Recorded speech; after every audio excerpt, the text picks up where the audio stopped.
I'm Bob Patrick. I have some earthquake information that may not have trickled down to you. There are 3 related briefings.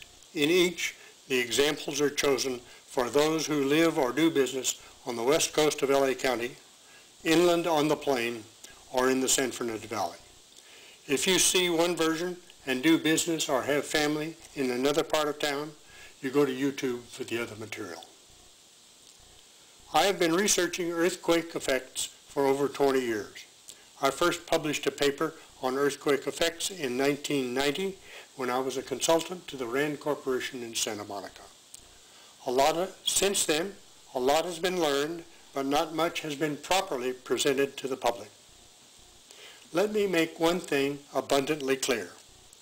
While you can't do anything to prevent Mother Nature from causing an earthquake, there is quite a bit you can do to reduce your risk of injury and expense.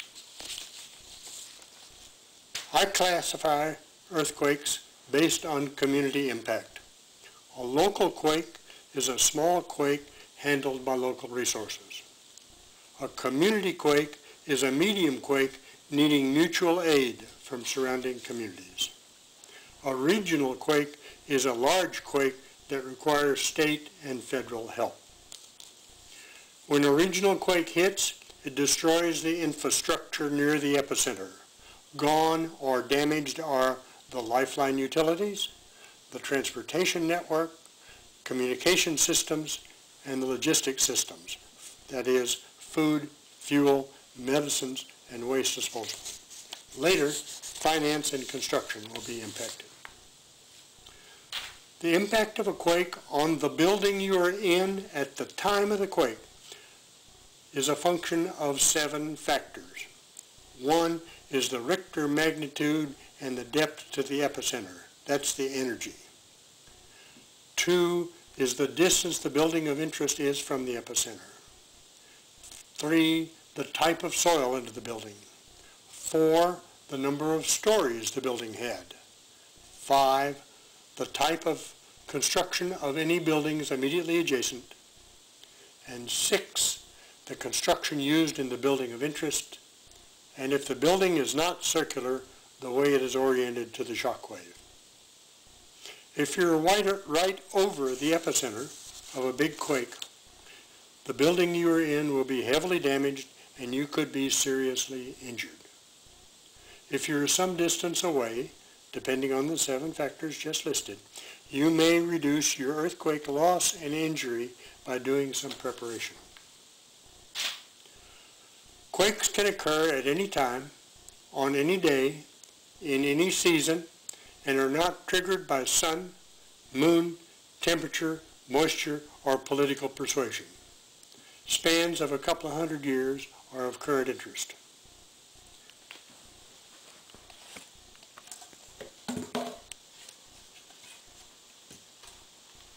This is a map showing the earthquake faults under Southern California. This map is a little dated since they've found additional faults since it was printed.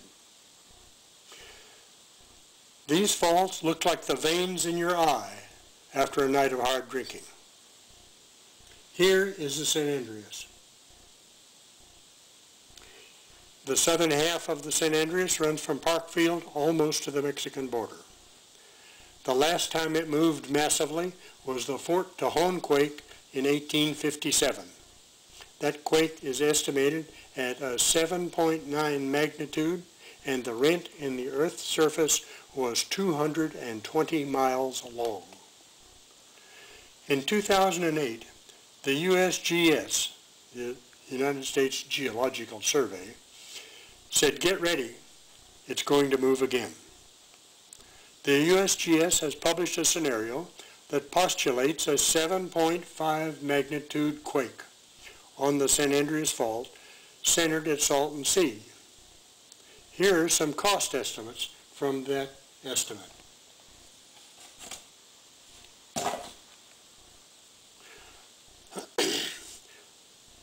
The location of the whole document is contained in a reference I will give you later.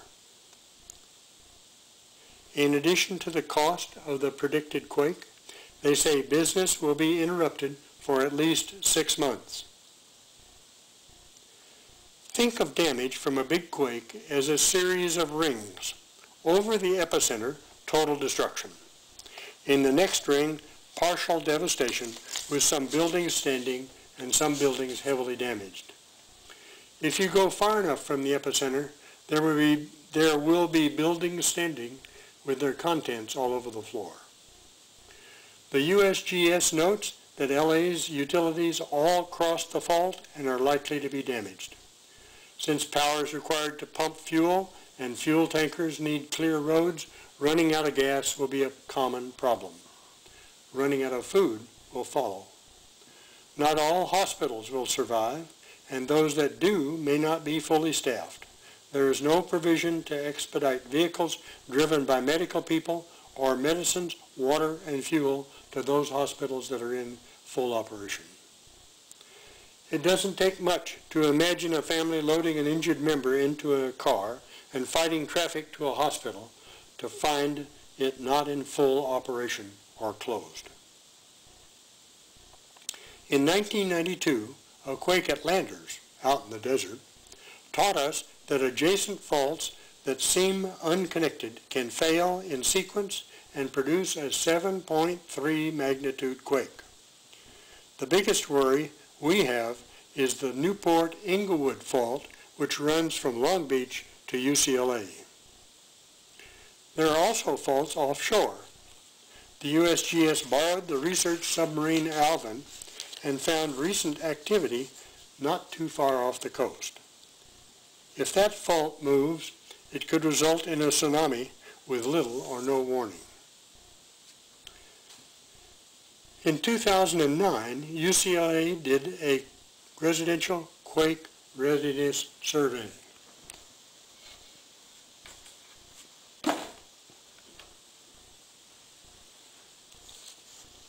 These are highlights from that survey. The location of the whole document I'll give to you later. As you can see from their findings, we have been misled by the propaganda we have heard over the years, and we are not ready. Interestingly, only 17% of the homes carry quake insurance. Most of you are probably aware of the danger from unreinforced masonry construction. If you do business next to a weak building, you could also be in danger.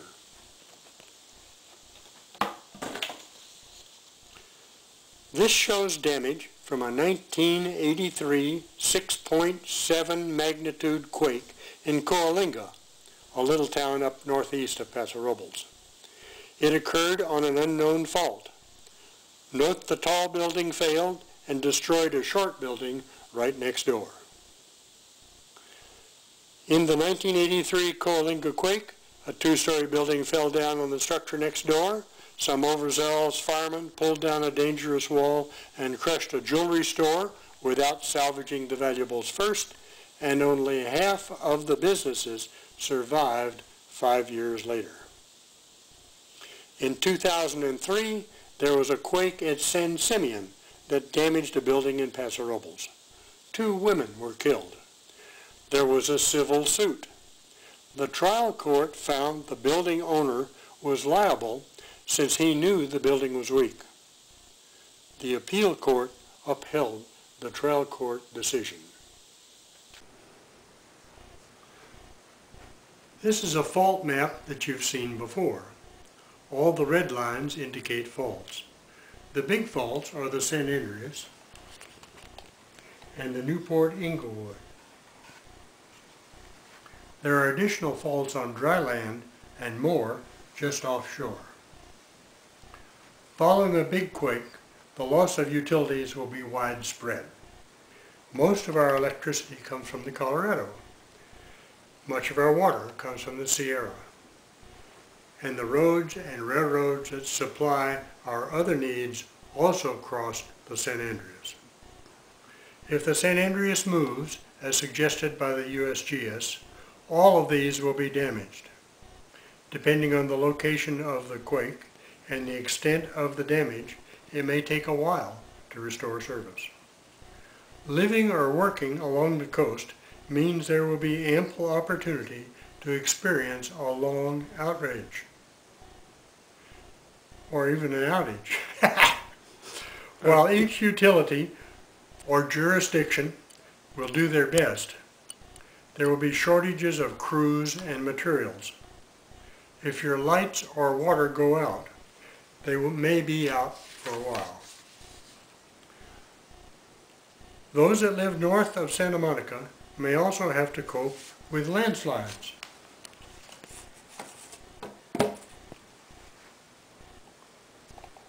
This landslide covered PCH in 1956.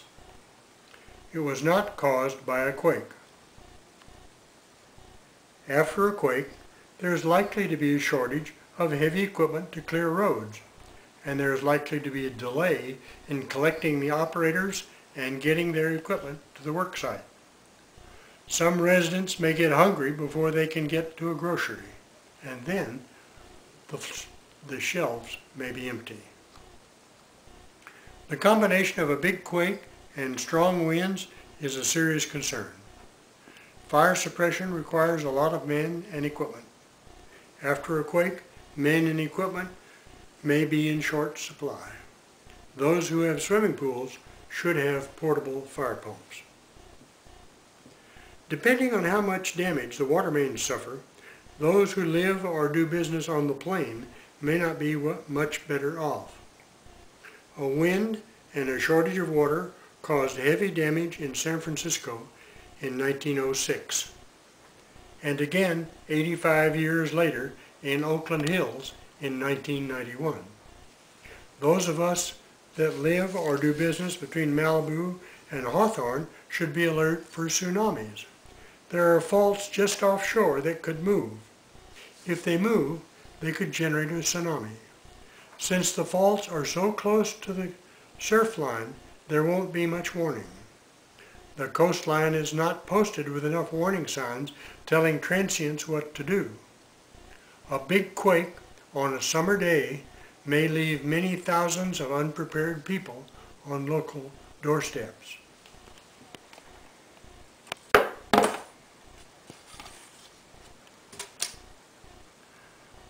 This is an aerial view of the Hyperion sewer plant. Note the parking lot at beach level. A tsunami of 10 feet or more would create quite a mess. A large quake which generated a tsunami could flood the plant and contaminate a long section of coastline. The Air Quality Management District worries about the air we breathe. The sea breeze guarantees the oil refineries, heavy industries, and chemical plants south of LAX could reduce downwind air quality. Some years ago, a 1 million-gallon tank of benzene, a carcinogen, was vulnerable. If it disgorged its contents, its neighborhood would be uninhabitable, and the Long Beach airport and a downwind emergency command center would be contaminated. Air rescue may save lives. The little airports at Santa Monica, Hawthorne, and Torrance may be heaven sent, since National Guard C-130s can fly in needed supplies and carry out injured if the runways are not too badly damaged. Geologists need physical inspection to understand a fault. There is a worrisome fault that runs right up to the VA hospital in West LA. Not much is known about it, since all the land above it is built on. The state of California has several agencies that worry about earthquakes, but their messages are not coordinated and do not reinforce each other the way they should. The State Department of Conservation publishes tsunami inundation maps. The red line on this map was drawn by the state geologist to indicate where high water might be a problem. Many beach residents are unaware of the tsunami hazard. With better coordination between agencies, this map would have been reviewed and tsunami warnings posted along the beach as appropriate. Any quake. In any quake, the effect of the shaking is partially determined by the soil on which the building sits. Bedrock transmits energy and soft soils make the shaking worse. Some years ago, the State Department of Mines and Geology published a map showing where soft soils will amplify the Earth's movements.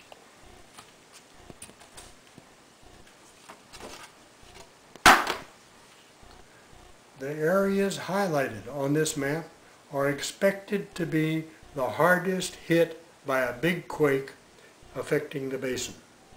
If you live or work in one of these areas, expect the shaking intensity to be quite strong.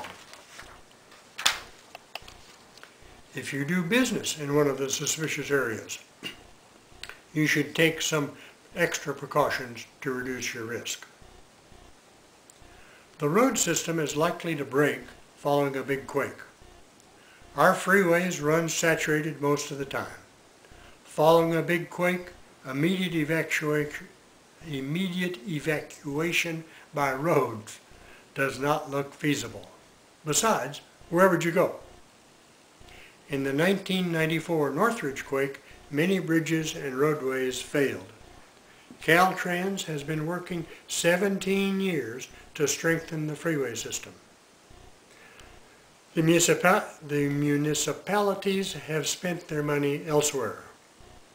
Even if the freeway flows, you may not be able to get to it. Without electrical power, the traffic lights won't even flash. If you're caught by a big quake, best stay put for 24 hours so the worst will be over. Then some of the roads may be cleared, the radio stations may be back on the air and have something useful to say, and all those cars that ran out of gas will be pushed aside. If you have a long commute, waiting will not be pleasant. A little preparation will provide you sustenance to survive in your car overnight, and preparation at home will provide a calmer family when you get there. If you have a nearby neighbor who is home most of the time, cultivate his or her friendship. If you can't get home, maybe he or she can keep emergencies from becoming disasters.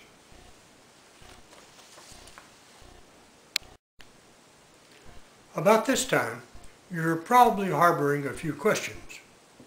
If our roles were reversed, I might ask, what if he's wrong? Is he concerned for nothing? To which I would reply, find the USGS scenario, read the summary, and judge for yourself. Next, I would wonder, so he's right and he has the USGS to back him up. What should I do? Well, there are three choices. One, you can pack up and move your home and your business out of earthquake country. Two, you can read the conclusions from the UCLA study of household readiness and see how you stack up against your neighbors. And three, you can check your earthquake insurance and see if both your home and your business are covered, and then get to work preparing. If you convince yourself that a big quake would disrupt the city, you might want more suggestions than duck, cover, and hold for 72 hours.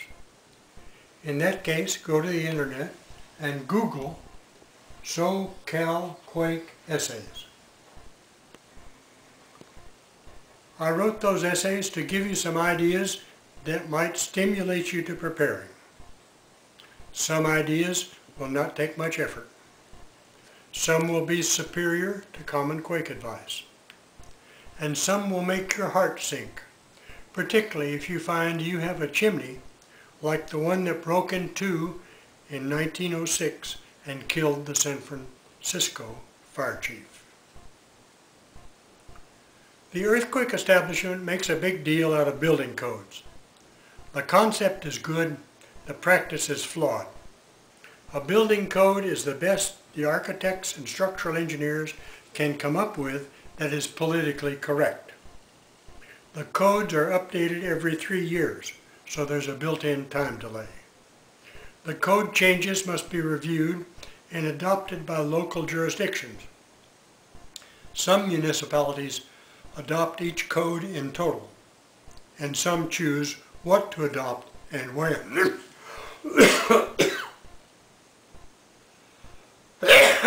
Excuse me. Codes are not retroactive. If you live or work in a non-complying building, it may not be strengthened until the building is renovated or sold. There's some bad buildings out there. Code enforcement, as shown by the Northridge quake, needs some improvement. Further, there's a list somewhere of items that are too hot to handle. One of these is the evacuation of high-rise buildings without electrical power.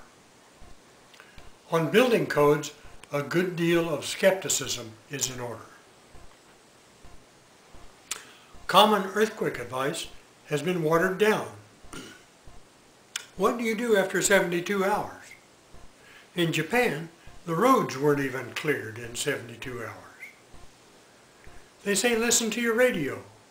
Some stations don't have generators, so they can't transmit. Others may have physical damage. If the roads are choked and the communication systems that survived are congested, how will reporters get around and then communicate their findings to the station?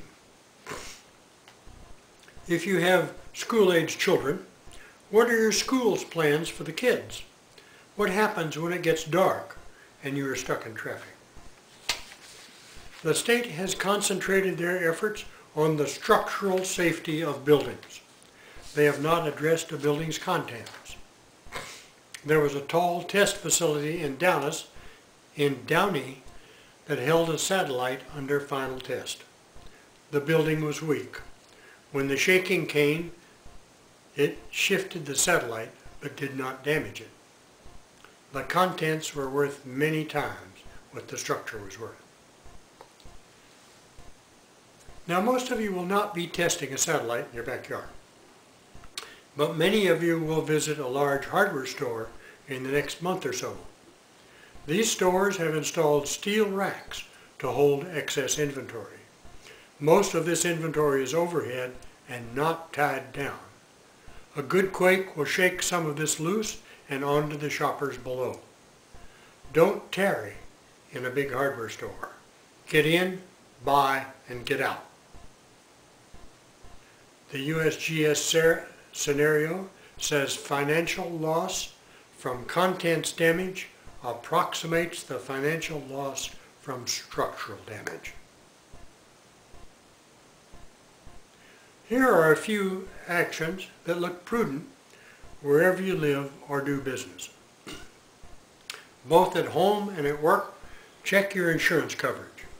It takes an extra cost rider to cover quake damage. One statistic says only 17% of the homeowners have quake insurance. At home, drain the sludge out of your hot water tank and you and your family will have a reservoir of fresh water. Also, locate the shutoff valve to isolate your tank from the water mains which might get congested or contaminated. At home, determine how to isolate your home from electrical and gas networks. If you live near the bottom of a hill, determine how to protect your home from sanitary sewer backup. Commuters should resolve to refuel their vehicles when the gauge reads a quarter full. Commuters should also carry an emergency kit. Also carry a book of maps and explore alternate routes. Beware of bridges. At work, ask yourself how to find your car if it is dark and your business has no power. Avoid sidewalks with overhanging building ornamentation, power lines, bridges, and water courses. If the building has no evacuation plan, do one for yourself. Don't use the elevators. At home, continually refresh your supply of food and necessities. Don't get caught with out-of-date canned goods or run out of daily medicines.